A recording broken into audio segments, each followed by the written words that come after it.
Hope your all good by God's grace. ఈరోజు దేవుని వాక్యం మీతో పంచుకోవాలని ఆశపడుతున్నానండి.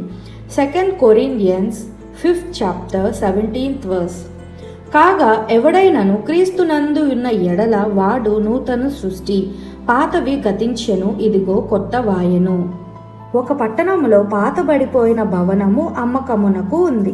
చాలా కాలంగా ఆ భవనంలో ఎవ్వరూ నివసించడం లేదు కనుక భవనం బాగా పాడైపోయి ఉంది. ఆ ఇల్లు అంతా బూజు పట్టేసి తలుపులు కిటికీలు ఊడిపోతూ అస్తవ్యస్తంగా ఉంది. ఎవరో సాహసం చేసి ఆ భవనాన్ని కొనడానికి ముందుకొచ్చారు. ఆ భవనం యజమాని తన పాత భవనాన్ని చూపిస్తూ ఎలాగైనా దాన్ని అమ్మాలని తలిచి కొనే ఆయనతో, అయ్యా, ఈ తలుపులు ఊడిపోతున్నాయని మీరేమి బాధపడనక్కర్లేదు, నేను తలుపులు బాగు చేస్తాను, గోడలకు మరలా సిమెంట్ పోయిస్తాను, కిటికీలకు అద్దాలు పెట్టిస్తాను, చుట్టూ ఉన్న చెత్త చెదారం అంతా శుభ్రం చేయిస్తాను అని ఏదో రీతిగా అమ్మాలనే ఆశతో దీన స్వరముతో కొనే వ్యక్తి వెనుక వెళ్తూ చెప్పసాగాడంట ఈ భవనాన్ని అమ్మాలనుకున్న యజమాని. ఇప్పుడు అతను చెప్పవలసిందంతా చెప్పిన తర్వాత కొనే వ్యక్తి యజమానిని చూడండి, మీరు ఈ కిటికీలు బాగు చేయని అవసరం లేదు, తలుపులు పెట్టించాల్సిన అవసరం లేదు, దాని గురించి మర్చిపోండి, నాకు కావాల్సింది మీ పాడుబడిపోయిన చెదలు తినేసిన ఈ భవనం కాదు, నాకు కావాల్సింది ఈ స్థలం. నేను ఈ స్థలాన్ని సొంతం చేసుకుంటే చాలు, నాకు తగ్గ అందమైన మనోహరమైన నాకిష్టమైన భవనాన్ని నిర్మించుకుంటాను అని ఆ స్థలమును కొన్నాడంట ఈ వ్యక్తి. పూర్తిగా ఆ పాడుపడిపోయిన భవనమును కూల్చి ఎంతో అందమైన భవనాన్ని కట్టాడంట ఆ వ్యక్తి. ఈ ఉదాహరణ యొక్క సారాంశం అర్థమైందా అండి? అక్కడ ఆ వ్యక్తికి ఆ పాత పడిన భవనం, రోతగా ఉన్న భవనం అవసరం లేదు, తనకి కావాల్సింది ఆ స్థలం. అలాగే దేవుడు నీ పాత రోత జీవితాన్ని రిపేర్ చేయాలని ఆశపడట్లేదు. ఆయనకు నీ హృదయాన్ని ఇస్తే చాలు. ఒక కొత్త భవిష్యత్తును, ఒక బంగారు బ్రతుకును నీకు ఇవ్వాలని ఆయన ఆశపడుతున్నాడు. నీ హృదయంలో ఆయన అడుగు పెట్టుటకు స్థలం ఇస్తే చాలు. ఆయన నిన్ను ఒక నూతన సృష్టిగా మార్చి ఓ నూతన వ్యక్తిగా తీర్చగలడు. అందుకే బైబిల్ వాక్యం ఇలాగ సెలవిస్తుంది. 2 Corinthians 5:17. కాగా ఎవడైనను క్రీస్తునందు ఉన్న ఎడల వాడు నూతన సృష్టి, పాతవి గతించెను, ఇదిగో సమస్తము క్రొత్త వాయెను.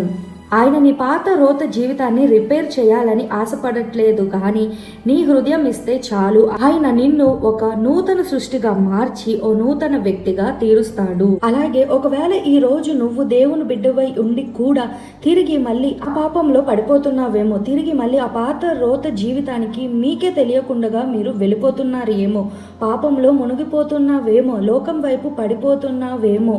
No, today God is come back to Jesus. ఆలోచించకండి, నువ్వు ఎలాంటి పాపమైనా సరే వెనక్కి వచ్చి పాపాన్ని ఒప్పుకొని విడిచిపెడితే ఖచ్చితంగా దేవుడు మీ పాపాన్ని క్షమిస్తారు అనే విషయాన్ని గ్రహించండి. మీ పాత రోత జీవితాన్ని దేవునికి అప్పగిస్తే చాలు, మీ హృదయంలో ఆయనకి చోటిస్తే చాలు, ఆయనే తప్పకుండా క్షమిస్తాడు అనే విషయాన్ని గ్రహించండి. అవునండి, నువ్వు ఎంత పాపివైనా, ఘోర పాపివైనా సరే తిరిగి దేవుని దగ్గరికి వస్తే చాలు, ఆయన ప్రతి పాపమును, శాపాన్ని కొట్టివేస్తాడు, మిమ్మల్ని క్షమిస్తాడు, ఆ పాత జీవితాన్ని జయించడానికి శక్తినిస్తాడు అనే విషయాన్ని గ్రహించండి. 1 John 1st chapter 9th verse. మన పాపములను మనము ఒప్పుకొనిన ఎడల ఆయన నమ్మదగిన వాడును నీతిమంతుడును కనుక ఆయన మన పాపములను క్షమించి సమస్త దుర్నీతి నుండి మనలను పవిత్రులుగా చేయును. నువ్వు ఎలాంటి పాపంలో ఉన్నా సరే ఆ పాపములను దేవుని దగ్గరికి వెళ్ళి ఒప్పుకొనిన ఎడల ఆయన నమ్మదగిన వాడు కనుక ఆ పాపములను క్షమించి సమస్త దుర్నీతి నుండి విడిపించి మిమ్మల్ని పవిత్రులుగా చేస్తారు అనే విషయాన్ని ఇప్పుడే మీరు గ్రహించండి. ఈరోజు వాక్యం వింటున్న మీలో ఎవరైనా పాపం అనే ఊబిలో చిక్కుకుపోయారా? ఇంత పాపంలో ఉన్న నన్ను అసలు దేవుడు క్షమిస్తాడా, నన్ను హత్తుకుంటాడా, నన్ను స్వీకరిస్తారా, తిరిగి వస్తే నన్ను స్వీకరిస్తారా అని అనుకుంటున్నారా? లేదండి. ఈరోజు నువ్వు ఎంత పాపపు ఊబిలో చిక్కుకుపోయినా, ఎంత లోతున పడిపోయినా పైకెత్తగల సర్వశక్తుడు ఆయన. నీ జీవితం ముక్కలు అయిపోయినా తిరిగి కడతారు అనే విషయాన్ని గ్రహించండి. ఎందుకంటే యేసయ్య పగిలిపోయిన ప్రతి పాత్రను సరిచేయగల పరమ కుమ్మరి. ఈరోజు మీ జీవితం పగిలిపోయి ఉండొచ్చు, పాపానికి బానిసలుగా మారిపోయి ఉండొచ్చు. ఎప్పుడైతే మీ హృదయాన్ని ఆయనకు అప్పగిస్తారో ఆయన ఖచ్చితంగా మీ జీవితాన్ని, ముక్కలైపోయిన ఆ జీవితాన్ని తిరిగి కడతారు అనే విషయాన్ని గుర్తుపెట్టుకోండి. మరి ఈరోజు మీ హృదయాన్ని దేవునికి ఇవ్వటానికి ఇష్టపడుతున్నారా? ఆయనకు మీ పాత రోత హృదయంలో చోటు ఇస్తే చాలు, అద్భుత కార్యాలను చూస్తాడు, ఒక నూతన వ్యక్తిగా మారుస్తాడు.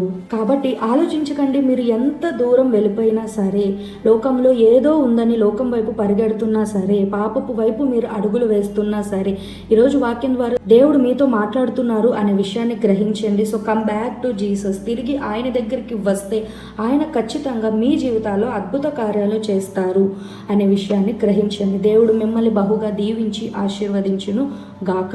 ప్రార్థన.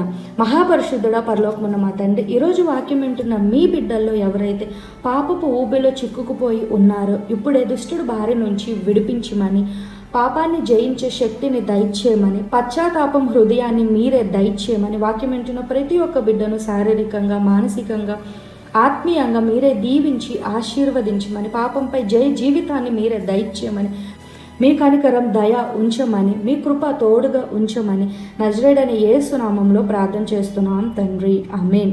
సమస్త మహిమా ప్రభువైన యేసుక్రీస్తునకే కలుగును గాక. ఆమేన్. God bless you all.